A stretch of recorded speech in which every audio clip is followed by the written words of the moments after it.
You're here, ready to go deeper, and that's exactly what we're doing today.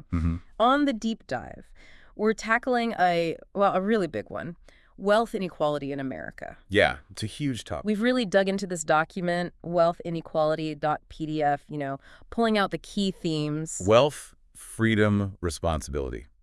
It connects them all. Right. And our mission here is sort of get past the noise, right? Understand the real drivers of this divide. And the different ways people see it. Yeah, exactly. So you get hopefully a really clear picture because, let's be honest, it can feel like a lot. Overwhelming. Definitely. Constant information overload. But we've tried to filter that, find the most important and honestly the most interesting bits. The core insights. So maybe let's just start with this basic question, this growing gap, the wealth gap. What's the actual impact on, all of us, on society? That's the key question, really. And to get a handle on it, it's helpful, I think, to look back. Compare generations. Yeah, exactly. The document we looked at does a good job contrasting, say, baby boomers when they were starting out in the 70s. Okay. Versus Gen Z trying to make their way in the 2020s. The economic realities are just worlds apart. Okay, let's break that down. The costs, right? Everything seems more expensive. Dramatically so. Like housing. In 1970, what was it? Median home price about $23,900. Around there, yeah. And adjusted for inflation to 2022 money, that's like $185,600. But that's not what houses cost in 2022. Not even close. The actual median was $408,100. Wow.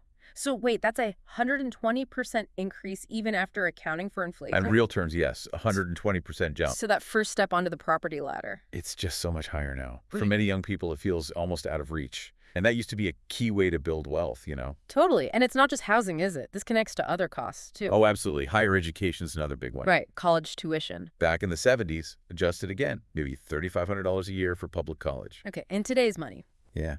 By 2023, that's jumped to nearly $10,000 for public. That's, what, like a 177% increase? Roughly, yeah. And private colleges saw a similar jump, maybe 158% or so. So kids are starting out with massive debt. Way more debt than their parents likely face just for the education itself. It's a totally different starting line. And then you layer on the job market. Right. The document points out Gen Z faces some real headwinds there, too. The 70s had its issues, sure, big generation entering. But the unemployment rate for young adults, say 20 to 24, was around 8.3% in early 2025, according to the source. That's tough. High costs, high debt, and then a tricky job market. Yeah. It leads to the conclusion in the source that, well, the economic system younger generations are entering just wasn't really built for these current conditions. Which kind of brings us to the bigger picture, right? The structural stuff. Exactly. It's not just about individual effort, though that matters, of course. No, the source really gets into the economic policies over the years.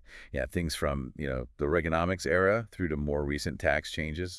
And the argument presented is that these often favored those already at the top. That's the argument, yes. Things like tax cuts for higher earners, deregulation. The ideal is often economic stimulation. But a potential side effect, or maybe an intended one, depending on your view, was more wealth concentrating upwards. And it's not just policies in a vacuum. We've had huge economic shock. Oh, definitely. The 2008 crisis looms large. Huge impact. And then COVID-19 more recently. Big government responses needed, but also massive disruption in inflation. Which could also widen the gap. Potentially, yes. And when you look at the sheer scale of wealth concentration now, the numbers are just staggering. Give us an example from the source. Okay, so in 2024, just 813 U.S. billionaires. Right. Their combined wealth, $6.7 trillion. Trillion. It's hard to even picture that. It really is. The source says that's more than the entire GDP of most countries. Wow. And they use this analogy. Imagine one billionaire spending $1,000 a day. Okay. They can do that for almost 3,000 years and still have money left over. That really puts it in perspective. It does, and it circles back to that question the source poses. Is it freedom or a structural imbalance masquerading as freedom? Exactly. What does a level playing field actually mean in this context? It ties into culture too, doesn't it? The mindsets around wealth. The document brings up that common perspective, maybe often linked to boomers, of I work hard for what I have. So others should just do the same. Right, and nobody's discounting hard work, obviously. No, it's not. But the source makes the point that the context was different. That generation often benefited from, lower tuition, cheaper housing, maybe a more predictable job market. The foundations were different. Very different, Yeah. which challenges that idea of pure meritocracy. The idea that everyone starts equal and success is only about individual effort. Yeah, the source suggests that while drive is key, we can't ignore the structural advantages some people start with and the hurdles others face right out of the gate. And what about this idea of radical individualism mentioned in the source? Well, the way the source seems to use it, it's about a really strong focus on self-reliance. Which can be good. Sure, empowering in some ways. But the potential downside raised is that an extreme focus on just the individual might make it harder to see the bigger picture. Like hindering empathy or Right. working together on shared problems. Potentially, yeah. That's the critique offered in the material. So where does capitalism itself fit in all this? The source seems pretty balanced. It does try to be. It lays out the pros and cons, essentially. Okay, pros like innovation, consumer choice. Right. Standard arguments. But then the cons, inherent tendencies maybe, toward wealth accumulating. Hoarding, labor exploitation. Those are the risks highlighted, yeah. Hmm. Especially in a system that's not well regulated. It briefly contrasts this with socialist ideas aiming for less inequality, but also notes potential downsides there too, like maybe less competition or issues with resource allocation. So the takeaway from the source isn't that capitalism is inherently bad, but that unregulated capitalism can lead to problems. That seems to be the core argument. Problems like monopolies, concentration of power, maybe even undermining democracy itself. Which leads right into regulation. Exactly. And this is a really key point the source makes. Challenging the idea that regulation automatically equals less freedom. Right. That immediate reaction, the source flips it. How so? It asks us to think about whose freedom we prioritize. Is it the freedom for a few to amass huge wealth with no limits? Or is it freedom for more people to have, basic economic security, a fair shot? Okay. And the argument is that smart regulation can actually increase freedom for the majority. By doing what?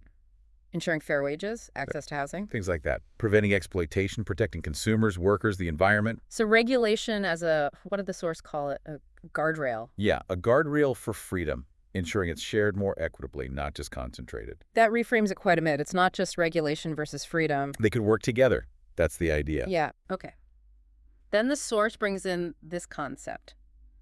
The prisoner's dilemma, applied to wealth. Yeah, it's an interesting application of that game theory idea. Explain that connection. Okay, so the basic prisoner's dilemma shows how rational individuals acting only in their immediate self-interest can lead to a worse outcome for everyone. Right, if they don't cooperate. Exactly. Applied to wealth, the source suggests that if the wealthy focus only on hoarding more wealth, ignoring the broader societal impact. But not investing, not paying fair taxes, etc. Right, it could lead to more inequality, more social instability down the line, which ultimately isn't good for anyone, not even the wealthy in the long run. Because the whole system becomes less stable. Precisely. Each individual might think they're securing their own position, but collectively, it can weaken the foundations for everyone. And the alternative presented is cooperation. Essentially, yes. Through things like, fair taxation systems, effective philanthropy, smart reforms, aiming for broader, long-term prosperity. And the source stresses, it's not just about policy. It's also about a cultural shift. It's how we think about wealth. Yeah. Moving from just valuing having wealth to valuing its wise use, its contribution to the common good. That brings in the ethics, doesn't it? Especially inherited wealth or wealth from, say, dominating a market. The source argues that kind of wealth carries a moral weight Why? because its very existence often depends heavily on the society around it. Public infrastructure, education, laws. Exactly. The systems that allow that wealth to be generated and maintained in the first place. That's an important point. The source also mentions something about baby boomers now supporting their adult kids. Yeah, it highlights that reality. Many boomers who did well earlier are now feeling the pinch because their kids are facing those much higher housing and education costs, the tougher job market. So they're stepping in to help financially. Frequently, yes, which really shows how these economic shifts ripple across generations. It's all connected. And it ties into that idea of generational responsibility. Right. The suggestion is that maybe supporting fairer policies now isn't just about today, but about building a better economic foundation for your kids and grandkids too. From a different angle, the source also uses a utilitarian argument, greatest good for the greatest number. Exactly. And from that perspective, extreme wealth inequality looks like a system failure. Because the benefits are so concentrated. Right. It benefits the few enormously, but potentially at the cost of the well-being of the many. So the utilitarian conclusion is That a society focused on lifting the well-being of the majority isn't just, the ethical thing to do. it's also smarter, more stable. More stable, more innovative, more resilient in the long run. That's the argument. Okay, so moving towards solutions, did the source offer concrete policy ideas?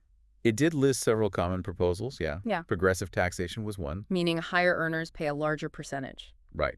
Also ensuring universal access to basic services. Healthcare, housing, education. And tackling monopolies, promoting competition. Okay. Anything else? Public investment was mentioned, infrastructure, clean energy, things that create jobs. And then, more broadly, that cultural shift again. Empathy, stewardship, collective responsibility. Those kinds of values. So wrapping it all up, the source really pushes us to rethink what freedom means in this economic context. Yeah, it challenges the definition. Is true freedom just about accumulating personal wealth? Or is it more about everyone having dignity, basic needs met, real opportunities? Regardless of where they started, that's the alternative vision of freedom presented. And regulation, then, isn't the enemy of that freedom. But potentially a tool to spread it more fairly, Yeah. to enable that broader definition of freedom for more people. It ends with a really powerful line, doesn't it? It does. Let us build an economy where success is not measured by how high the few can climb, but how many we can lift together. Quite a statement. So, yeah, as we finish this deep dive, we've seen how the source connects the dots. Generational shifts, structural issues, cultural beliefs, Pros and cons of the system, the role of regulation. and the underlying ethical questions about wealth and our responsibilities to each other. Which leaves us, and you listening, with maybe one final thought to chew on. Yeah. Considering all this, what do you think is the right balance between, individual economic freedom and our shared responsibility to maybe build a fairer society? It's the central tension, isn't it? It really is. Yeah. No easy answers, for sure.